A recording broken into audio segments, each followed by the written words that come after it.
What up, folks? What it do?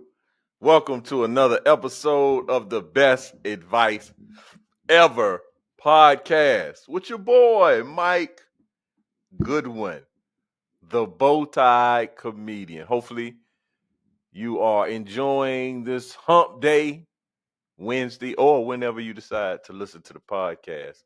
Thank you so much for tuning in, and we're going to start today's podcast with On the Road Again. So I just got back from I was in Mount Pleasant, South Carolina. I was doing a keynote for the York Electric Co-op, basically for managers and for accountants, doing my leadership and laughter keynote, which I really enjoyed, which was about so my father's funeral was on Monday. I had this engagement on Thursday. Drove down, drove down to Charleston. But my mother got a little saucy with me on the phone, right? And it's very interesting. First time my mom has gotten a little saucy. So my mother called me. I'm kind of navigating my way to the venue. Got the GPS. I'm not particularly sure of where I'm going, so I'm really paying attention. My mother called me and we talked. And then I think when she calls me back, we talked a little bit. I said, hey, I'm trying to figure out how to get to where I'm going. Get off the phone. She calls me back. And I just was in the mindset of, man, we just lost my dad. And typically when my mom calls, something's not right. Like it's going to require me to do something. So my mom called. I think I'm trying to park, or I just parked. And I'm like, we just spoken. Somebody's died. I mean, that's the first thing I thought. And so when I answered the phone, I was like, Mama, who died? And she got a little offended, like, ain't nobody died. What you say that for? I said, well, Mama, every time you call me, something's not right. Somebody's died. Your car doesn't start. There's a critter in your house. The window's broken. There's always some bad thing has happened. I just thought somebody died because we just spoke a few minutes ago, and she was like, she pushed back. You don't be calling me. You don't be calling me. And I was like, I do call you, Mama. You don't be calling me either. If you calling me with bad stuff. So I'm like, Mama, why you calling? Well, I locked myself out the house. Mama, do you not see what I'm trying to communicate to you? So I did my event, and I think when I got back in the car, headed home, I called my mama back. I was like, hey, just call to check and see how you doing. She got a nice little laugh out of that. But it's very interesting that I communicated this to my mom. She didn't like to hear it. She clapped back. My mama clapped back like, you don't be calling me either. I'm like, hey, mama, I call you, but I don't have no rhyme or reason, no frequency. I check in and I see her because she works at our office, so I see. But she did not like me saying that. And that happened Thursday, and I think there's the other thing that happens with mom. I don't know if y'all do this.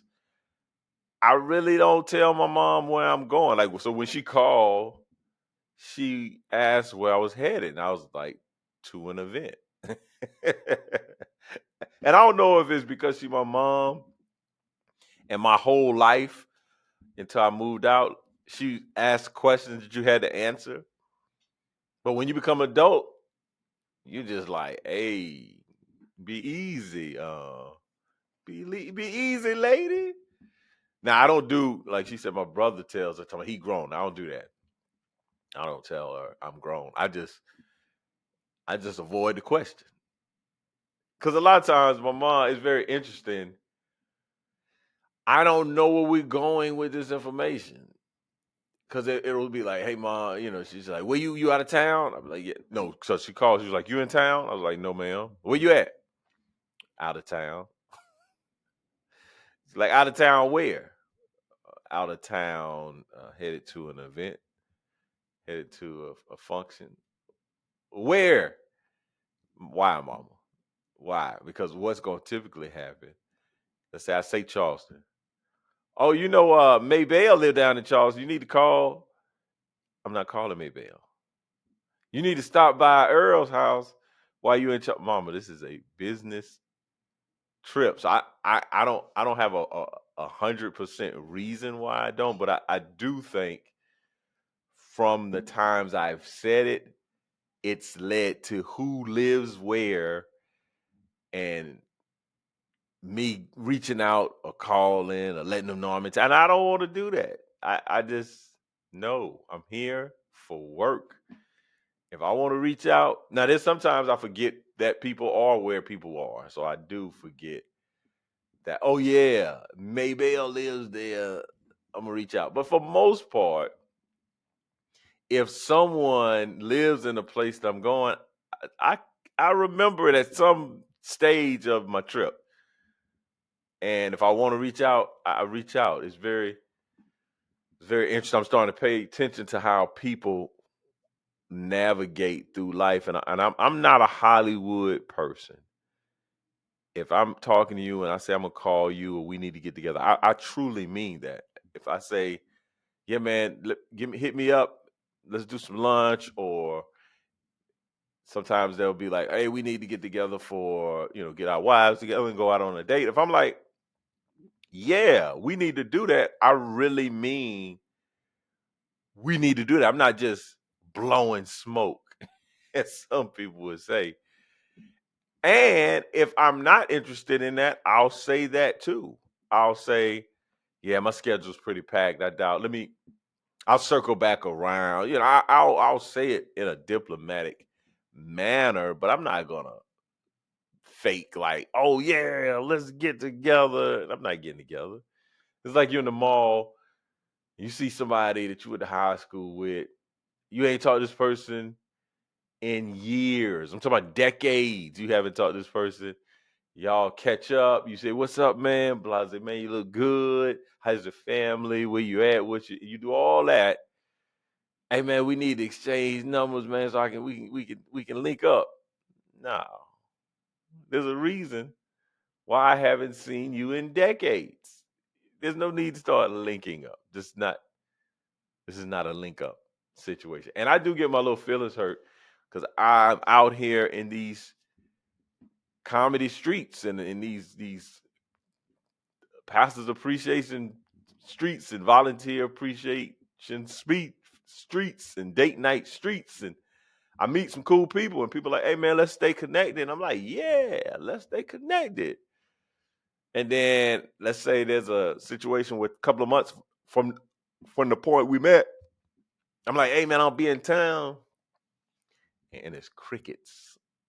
So I just feel like, hey man, if you initiate some type of let's stay connected, let's stay, and then when someone makes the effort to connect, you continue to be disconnected. I'm just like, what are we doing, man? Let's like enjoy the time that we have with each other, and then after that time's on, keep it moving. We gotta like have this unrealistic expectation that from this point forward we gotta stay in contact.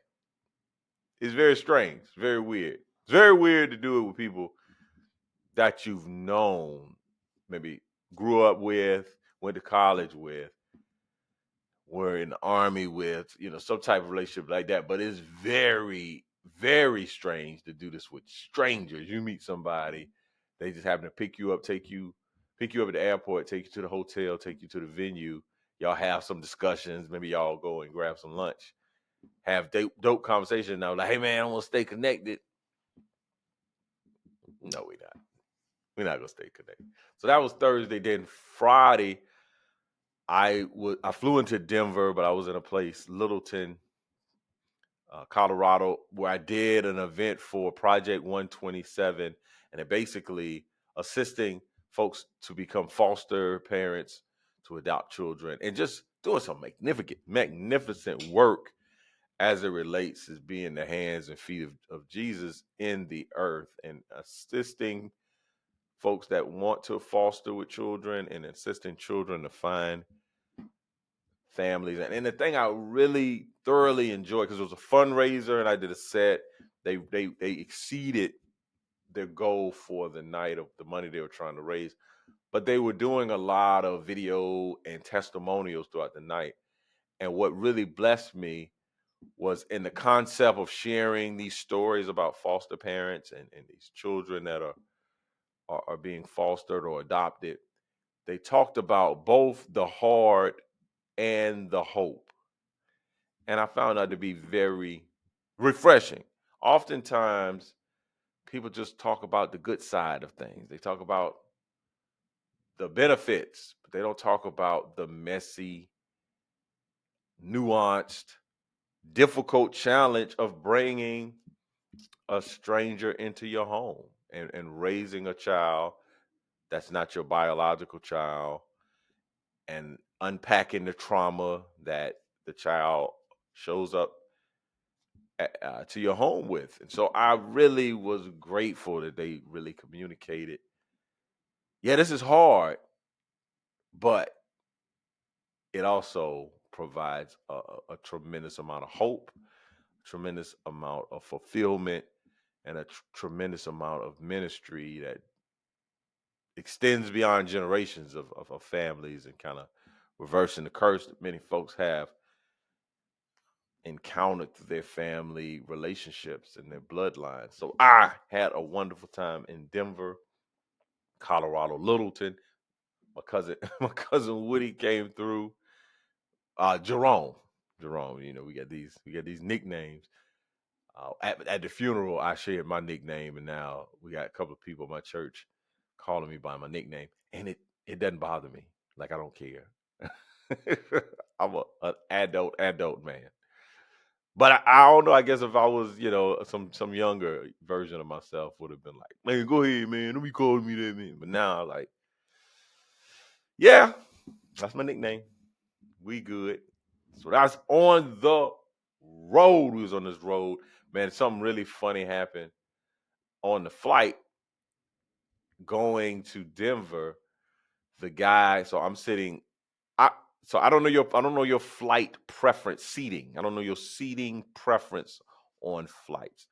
Number one, I'm a fly Delta. I'm a Delta flyer. Matter of fact, I fly Delta to the extent that I would drive an hour, maybe 2 hours, to take a Delta flight and maybe drive to the actual venue. Let's say a city. Now, I'm challenged by this because I think in January I have to fly either Southwest or American, because where I'm going, Delta's not an option. It's not even. I think it's like 4 hours away, so that's ridiculous. So I'm gonna fly one of the other carriers, but my preference is Delta. I prefer to have the aisle seat on the right side of the plane. I'll take the aisle seat right or left, but my preference typically is the right side of the plane, just because I like to get in and to get out. The other preference, if I can't have the aisle seat, I'll do the window seat. Would prefer not to do the window seat, but prefer the aisle seat on the right side. Used to be the left side when I injured my Achilles, but I don't have any, like, it's not any pain or anything. I used to try to have to need it to be stretched out, but that's not a concern anymore. So the right side is probably my preference. But if I'm not able to do the aisle, I want to do the window. I don't like the middle. Is there anyone that likes the middle? I think my wife likes the middle when we fly, because we fly together. So she doesn't care about the aisle or the window. long as I'm on either side of her, she's just giddy, right? But that's my preference. I love to be in the on the aisle seat. Well, we're loading, we're boarding, and the person. So I'm sitting on the aisle, and the person in the window is in her seat, and a gentleman comes on the flight, and he goes and puts his bag up, but he's supposed to sit in the middle, but he goes beyond the seat, realizes he made a mistake, so now you got to fight back upstream, right? And so he finally gets to the seat. It was like, hey, I'm in the middle. I'm sorry. It's my first time flying. And so I was like, man, this is a grown. He wasn't young. He wasn't like a teenager. He wasn't even like a college student. He was an adult. I wouldn't say, I would say at least early, I would at least say mid-30s. He was like, man, I'm so sorry. This is first time flying. So I was like, oh, that's pretty interesting. And so people let him, get by. He got back into the seat. So when I sat down, I was like, man, this your first time flying? He's like, nah, I just say that when I do stupid stuff on the flight. It was a white dude. White dudes be doing stuff like that. The white boys. That's the white boy stuff right there, man. The guy was like,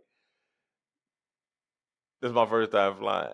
Like, white boys, man. That's some white boy stuff. Now, I maybe should have warned y'all because I know somebody's listening like, oh, he's talking about race.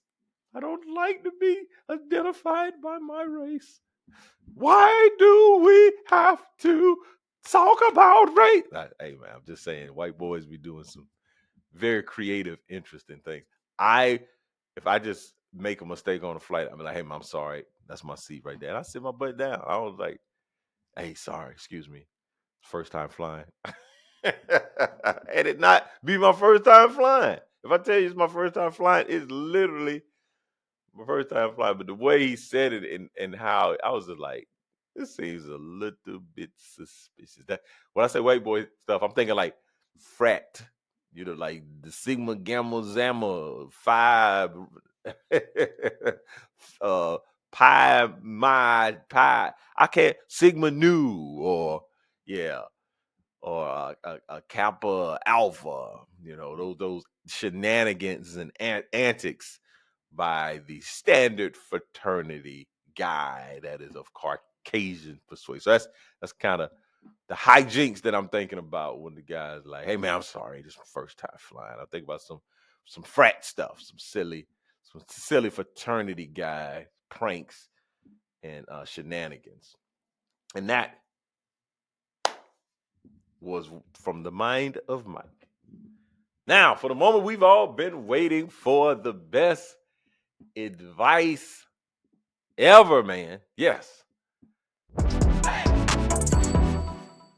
This is something that I have recently understood, and I don't think anyone's ever said this to me, or I've heard it in the way that I'm about to communicate.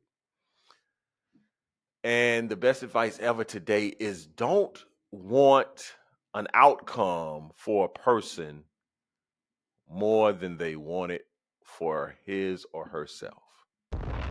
Again, don't want an outcome for a person more than they want it for his or herself. For example, over the years, I've met folks that are like, man, Mike, I want to do stand up. I'm thinking about a person in particular that very talented individual, very charismatic, very engaging in their ability to communicate, and very funny, very humorous. This person is very talented in terms of just gifts and abilities, can sing, can act. It's just a total package. Well, this individual was like, "Hey, Mike, I want to do some stand up," and we I advised them. He did some sets, and I could see that, boy, if this guy really committed to doing this stand up, man, he'd kill it. He could rock it out. But there's gonna be a long investment. Like, you just don't show up on Friday and then all of a sudden you headlining on next Tuesday. That's not how comedy works. And I found myself wanting it more for this individual than they wanted for themselves. Like, hey man, you did you do an open mic? Hey man, did you contact old girl about this, about the opportunity to be on the show? Like, I'm pushing, and what I've noticed with people now, I'm not talking about your children. I think children are a protected community. I think that we should have high standards, and we should cultivate, groom, and parent them into their potential, their full potential. But I'm talking about maybe family members, people that we're in a relationship, folks that are definitely peers or of similar age, or may not be your same age, but you may be an older cousin, older brother, younger brother type scenario, and they need you just to be the family member. They don't need you to be the life coach. They don't need you to be the authoritarian. And I'm talking to myself as much as anybody. I was talking to a family member recently, and they communicate their appreciation that something I did, and they were so grateful for it. And I ended up saying, "Yeah, thanks, I appreciate that." And I said a few things, but one of the other things I said, I just want to see you be the best version of yourself. So that's where the rub comes in, because I want to see this person be the best version of themselves. But what if this person doesn't want to be the best version of themselves? Like, therein lies the problem. Now, I'm not saying that we don't inspire individuals to become who we see them to be, or communicate that in general. Just say, man, I really see the potential. I see you doing so much more. I see all the gifts and talents that you have. I'm a little disappointed that you've not taken advantage. I think we can do that, but I think that also is a level of like back up out of that. Like, just step away and be a brother, be a sister, be a friend, even in our spouses. I was having a conversation with a friend of mine who was talking about how in some regards he's outgrown his spouse. And it's like, what, I'm supposed to throw my spouse away now that I've outgrown her in some degree, and she doesn't have any intention of wanting to grow at the same level, at the same pace that I'm growing. But now, do we throw people away? And so my advice is to not want outcomes more than the person that you're in relationship with, because what will happen is it'll strain the relationship. And you're trying to be encouraging, you're trying to be a resource, you're trying to be helpful, and you're being a nuisance. You're being a judge. You're being Simon Cowell of this person's life, and they don't want to perform for you. They just want you to be in relationship with them. They know that if they had a question, if they needed some help, they could come to you, but you so actively trying to drill sergeant them into their potential, into their greatness, into the best version of themselves, that y'all have estranged the relationships quietly. Because in those instances, in my experiences, folks just stop talking to you. Like, they just start backing away from you because they don't want to hear it. It's like, hey man, I just need you to be my brother right now. I don't need you to be my parole officer.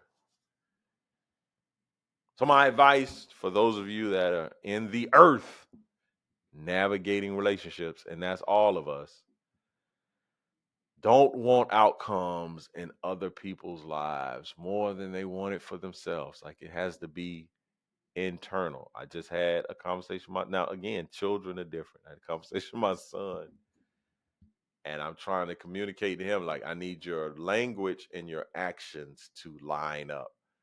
One of the biggest challenges in life, we say this, but we do that.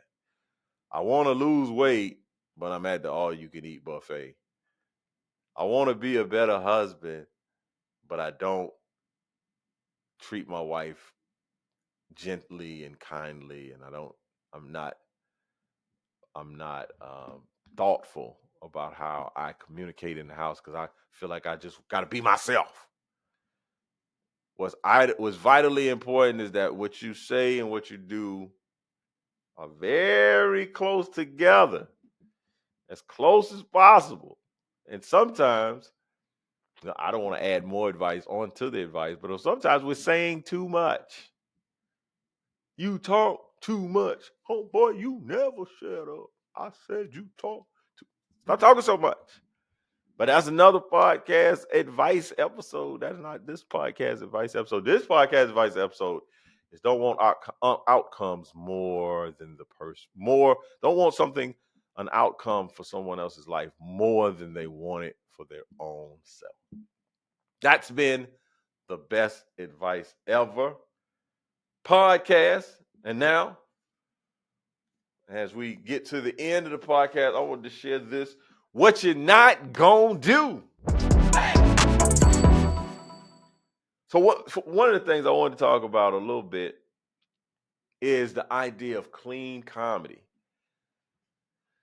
And the idea, I think sometimes folks treat me as though I'm like on this missions field for clean comedy. I'm carrying the banner for clean or Christian or gospel.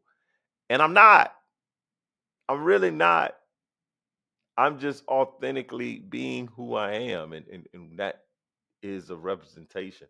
And here's another idea around that. People will give you the conversation, or I'll get a conversation with people. Like Christian comedy's got clean comedy got to be so much harder. And I don't know if I talked about this, but comedy is hard. Comedy in and of itself is hard. So my analogy it's like comedy's a marathon. Running a marathon is difficult. I don't care what state you run it in, what time of the day, 26.3 miles, I think it is. I'm not sure about the point. I think it's 26.6 miles because I ran a half marathon. I think that's 13.3. But I may be incorrect. It may be. Let me ask my phone. Let's ask Siri. How many miles is a marathon? Woo! 26.22. That sounds like 26.2. I don't know where that other 22 came from. But running a marathon is hard. Doing stand-up comedy is hard. If you do it clean, I think you're just running a marathon with a jacket on. I think that's the difference. Like, comedy's hard. I'm not doing anything more difficult than the person that's using language. Comedy is hard. So there's no, I don't even think it's like a weight vest. It's just it's a little bit more uncomfortable. It's still hard, but it's not like I'm out here with armor on, right? And the other thing that people have this conversation sometimes tend to forget as it relates to me, I was raised watching entertainment that did not have language in it. I watched The Little Rascals, Three Stooges, Good Times, The Jeffersons. There might have been one cuss word. Looney Tunes. They don't even speak. The Roadrunner didn't even talk, and I laughed. It was meet me. Now it wasn't stand up, but it still produces laughter. Like I watch these things. I watch Gilligan's Island and Andy Griffith and all of this entertainment that folks were not using language. Fat Albert and the Cosby Show, and I laughed and I laughed and I laughed. So I don't think I'm doing something that's foreign. I don't think I'm doing this yeoman effort, this Herculean task of doing clean comedy. I'm doing clean comedy because it's an outshoot of who Mike Goodwin is. It's pretty consistent to how I navigate through life, how I communicate in general. I'm not in my house cussing my children. As a matter of fact, my father has used all the language for the Goodwin generations. Like if we didn't use another cuss word, foul word, we're covered. Like my father has extended our cussing warranty. Like it's so we don't have another good one has never has to say another blue vulgar offensive whatever you however you choose cuss. That's what I'm from the South, so we say cuss words. Cuss, boy in here cussing. So yeah, you're not gonna hear me cussing. That's just not my stilo, which AKA for swag. Even when I even when I was I was big time cuss like in the 6th grade. That was my whole thing. When I was a young church kid, stayed in church, always in church, and then got to middle school, and boy, I got a hold of them cuss words, and so I was cussing it up.